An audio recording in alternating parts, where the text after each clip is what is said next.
All right, let's jump right in with a question that sounds super simple, but trust me, it's actually pretty profound. What does it really mean to see something? Is it just a passive thing, kind of like a camera recording the world, or is it something way more active, something that's deeply connected to our ability to move and act? Today, we're going to explore a pretty radical idea that seeing is actually a form of doing. I mean, think about it for a second. Right now, your eyes are darting all over the place. They're not just sitting still. And yet the world you're looking at seems perfectly stable. It doesn't shake or smear or jiggle around every single time your eyeballs shift. Why is that? And I mean, they shift a ton.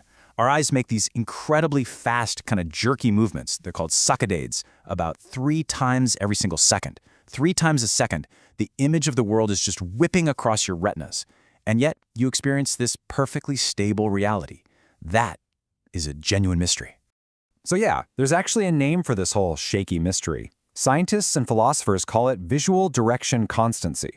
And figuring this out isn't just about some neat brain trick. It actually forces us to question the very nature of perception itself. Okay, so what's the common sense answer? You know, the one we all kind of just assume is true? It's that our eyes are basically little video cameras in our heads. They capture the footage, send it up to the brain, and the brain acts like a supercomputer processing it all. Some folks call this the input-output picture. So this is where it gets really interesting. That old idea, the input-output picture, it's a one-way street, right? Perception happens, and then you act. But these new action-based theories, they completely flip the script. They say it's a two-way loop. Perception and action are totally tangled up together. Action isn't just what you do after you see something. It's part of how you see it in the first place. So how does that old camera-in-the-head model explain away the jiggles? Well, it has this really clever little trick up its sleeve called the efference copy. The idea is when your brain tells your eye muscles to move, it sends a little carbon copy, the efference copy, over to your visual system. That copy basically says, hey, get ready, the image is about to shift this much. And poof, the brain predicts the change and cancels it out, so everything looks stable. Problem solved, or is it? Well, maybe not. As elegant as that sounds, the efference copy idea runs into some big problems when you actually test it. Turns out, our brains aren't nearly as good at that whole canceling out thing as the theory needs them to be. And that opens the door to a much bigger, kind of mind-blowing possibility. So, what if we've been looking at this all wrong? What if the whole stable world mystery requires us to throw out the old rulebook? What if our ability to see a stable world isn't about subtracting our own movement, but is actually built from our deep-down knowledge of how our actions change what we see? I know, that sounds pretty abstract, but stick with me because there's some seriously dramatic evidence for this. It comes from these wild experiments where researchers literally turned people's worlds upside down using special goggles. Let's wind the clock all the way back to the 1890s. There's this psychologist, George Stratton, and he builds this crazy device that basically flips his entire vision 180 degrees. I mean, everything was completely inverted. The ceiling was on the floor, he'd reach for something and his hand would shoot off in the total opposite direction. You can imagine, at first it was total chaos. Stratton himself said his movements were laborious and embarrassed. But then, something incredible started to happen. Just by moving around, by trying and failing and trying again to interact with this bizarre new visual world, his brain started to adapt. After a few days, he got more confident. And by day 8, the upside-down world actually started to feel normal. It felt right side up. Now here's the crucial part, the real kicker.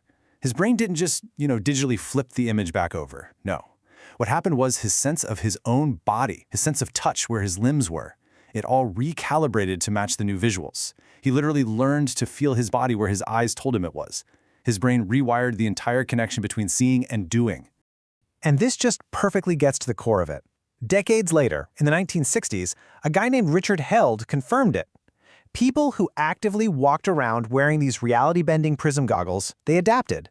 But the people who were just passively pushed in a wheelchair, seeing the exact same weird stuff, they didn't adapt at all. It was the acting, the self-produced movement, that was the magic ingredient. Okay, so all this evidence points to something even more radical. It's not just that acting helps us see better. Some theories take it a step further and argue that perception is, at its very core, a kind of preparation for action. Let's make this super concrete. Just imagine a coffee cup sitting in front of you. What does it mean to see it? The old camera model would say you're just sucking in data. It's white, it's cylindrical, it's over there.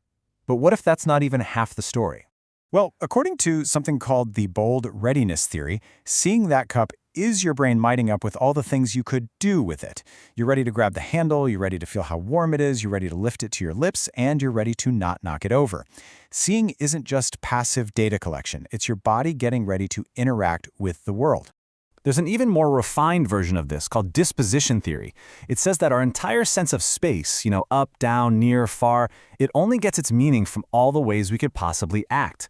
Near isn't just a coordinate, it means I can reach it. Far means I'd have to walk to get there. In this view, space isn't an abstract grid, it's a behavioral space that we create through the link between seeing and acting.